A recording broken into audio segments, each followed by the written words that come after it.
bonjour, je ne sais pas si vous m'entendez. Écoutez, je suis très heureux d'être là. C'est un endroit que je connais un peu, pour y travailler maintenant depuis une trentaine d'années. Je suis d'autant plus ému d'être parmi vous que dans quelques mois, je cesserai d'exercer mes fonctions comme directeur de la ROP. Mais j'avais pas un message à vous transmettre. Mais je voulais vous dire que l'opéra a besoin de vous, autant que vous avez besoin de l'opéra, mais vous ne le savez pas forcément. Voilà. En 2025, nous célébrons les 150 ans du Palais Garnier, qui est ce magnifique bâtiment qui vous accueille aujourd'hui.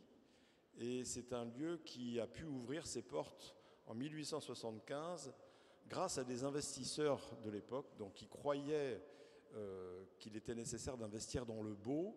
Et si j'ai un message à transmettre, c'est celui-ci: investissez dans le beau, parce que le beau vous le rendra. Il se trouve que c'est le président de la Société des Bains de Mer de Monte-Carlo qui a financé la fin des travaux du Palais Garnier à une époque où la France était ruinée, puisque c'était la fin du Second Empire. La France avait été battue par la Prusse.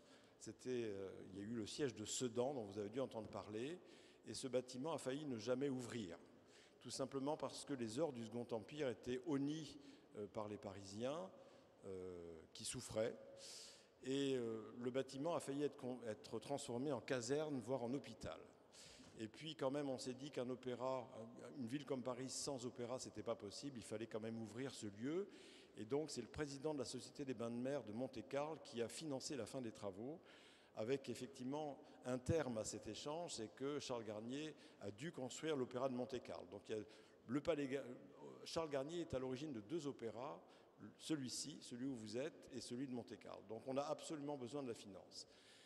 Et je peux vous dire aujourd'hui que le beau rapporte. Le beau rapporte parce que le Palais Garnier est un bâtiment qui est incroyablement visité. Nous accueillons aujourd'hui plus d'1 200 000 visiteurs. Je ne parle pas des spectateurs, mais des visiteurs. Et ça rapporte à peu près 13 millions d'euros à cette maison. Et en termes de location d'espace, le gain annuel est de l'ordre de 6 millions. Donc n'hésitez pas, mesdames et messieurs les banquiers, mesdames et messieurs les investisseurs, à investir dans le beau. Alors, l'opéra a une longue histoire avec les banquiers. Il se trouve que je suis directeur d'une association qui a été créée en 1980, mais qui est aujourd'hui présidée par quelqu'un que vous devez connaître, qui s'appelle Jean-Laurent Bonnafé, qui est accessoirement le directeur général de BNP Paribas.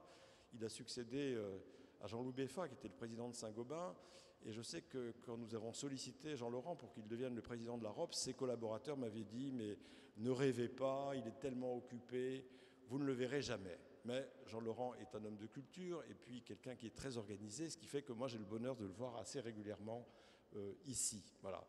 Et je pense que c'est très important de venir dans des lieux comme ça et d'assister à des spectacles, parce que nous avons en commun, vous, banquiers, et nous, hommes de culture, d'ailleurs il n'y a plus que les hommes de culture pour porter des cravates, c'est ce que je constate aujourd'hui, nous avons besoin les uns des autres. Voilà. Et simplement pour vous dire que l'Opéra de Paris, c'est une belle maison. Alors, je parlais du Palais Garnier inauguré en 1875, mais en fait, nous sommes les héritiers très lointains de l'Académie royale de musique et de l'Académie royale de danse, fondée par Louis XIV à la fin du XVIIe siècle. Donc, nous avons en fait plus de 350 ans d'existence. Donc, il faut investir dans le beau et il faut aussi, de mon point de vue, investir dans la durée. L'Opéra de Paris, aujourd'hui, c'est 2 théâtres. C'est le Palais Garnier, mais c'est aussi l'Opéra Bastille. C'est un budget annuel quand même de 240 millions d'euros. Et le mécénat s'est beaucoup développé ces dernières années, puisqu'il atteint à peu près 30 millions d'euros. Alors nous ne pourrions continuer à vivre sans l'État, qui quand même nous soutient à hauteur de 100 millions, mais sa contribution relative, évidemment, va décrescendo année après année. Alors parmi nos grands mécènes, il faut savoir que plus d'un quart sont des banquiers ou des sociétés d'investissement. Je voudrais au moins en citer 4. La BNP Paribas à travers sa fondation. Il y a aussi la BPCE à travers Natixis qui soutient le programme de l'Académie de l'Opéra qui forme des jeunes musiciens, aussi des jeunes chanteurs. Et puis il y a le Crédit Agricole CIB ainsi que le Crédit Agricole Île-de-France, d'ailleurs qui sont des mécènes très importants. Le Crédit Agricole CIB, Xavier Muscat est aussi membre du conseil d'administration, non pas de la ROP mais de l'Opéra de Paris, soutient notamment toute la politique de rayonnement de l'opéra, parce que l'opéra rayonne à travers le monde, à travers les tournées de ses danseurs, mais aussi de son orchestre. Et puis le Crédit Agricole Île-de-France soutient un programme que nous avons de formation d'artisans et d'artisanes d'art. C'est très important parce que nous sommes aussi un conservatoire de métiers. Voilà, nous avons faire par exemple une perruque du XVIIIe siècle, mais il y a peu de gens qui savent le faire, ça ne s'apprend pas dans les écoles. Et donc c'est ici qu'on apprend ces métiers rares, et tout ça grâce au mécénat, notamment d'entreprises bancaires. Il y a aussi Mastercard, qui est une entreprise qui nous soutient depuis très longtemps. En 1998, les plus anciens s'en souviennent, c'était la Coupe du Monde de football. Et Mastercard avait été partenaire de l'opéra en se disant les épouses vont s'ennuyer, donc il faut faire en sorte qu'elles puissent trouver du plaisir dans ces lieux, ici au Palais Garnier, alors que les hommes seront sur les stades. Et en fait, c'est presque l'inverse qui s'est produit, c'est-à-dire que ces messieurs de Mastercard ont adoré ce qu'ils ont vu ici, et les dames, effectivement, ont pris un grand plaisir à participer aux matchs, ou en tout cas à assister à ces matchs. Et depuis 25 ans, Mastercard est le partenaire de l'Opéra de Paris. Voilà. Alors nous avons beaucoup de sociétés d'investissement également qui nous soutiennent, et rien ne vous interdit d'être aussi généreux à titre personnel, voilà, parce que la ROP c'est 4000 membres, selon effectivement votre niveau de générosité, n'hésitez pas en tout cas à nous soutenir. Nous avons de grands banquiers qui à titre personnel, ou des hommes et des femmes, je pense à Dominique Sénéquier par exemple qui nous soutient, mais aussi à Thierry Léo et à beaucoup d'autres. Voilà, n'hésitez pas à soutenir un établissement parce que c'est l'une des gloires encore, je trouve, de la France que de posséder ces lieux magnifiques.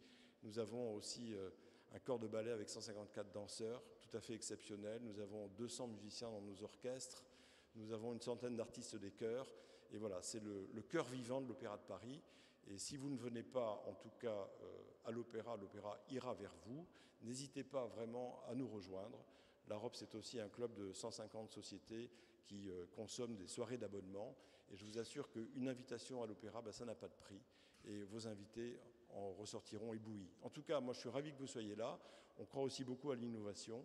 Je n'ai pas cité toutes les sociétés comme Google qui nous soutiennent, mais je pense que les deux vont de pair. Et je suis infiniment reconnaissant de vous voir si nombreux, en tout cas ce matin. Merci beaucoup.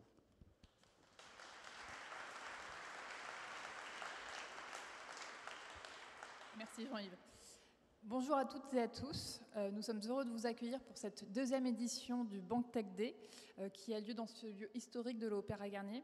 Je tiens à remercier chaleureusement M. Cassed qui a accepté de nous accueillir pour cette seconde édition dans ce lieu qui, vous l'avez indiqué, fête ses 150 ans cette année. Une grande année à la fois pour l'opéra mais aussi une grande année pour cette seconde mission. Je remercie également nos partenaires, sponsors et adhérents qui font de cet événement ce qu'il est aujourd'hui. On voit que vous êtes nombreux et que vous contribuez à la réussite de cet événement. Alors, pourquoi avoir choisi l'Opéra de Paris pour accueillir cette seconde édition de BankTech Day ? On pourrait se poser la question parce qu'au premier abord, il semble y avoir peu de convergence entre la finance et l'opéra. L'opéra et la finance, bien que radicalement différents dans leur finalité, partagent une essence commune.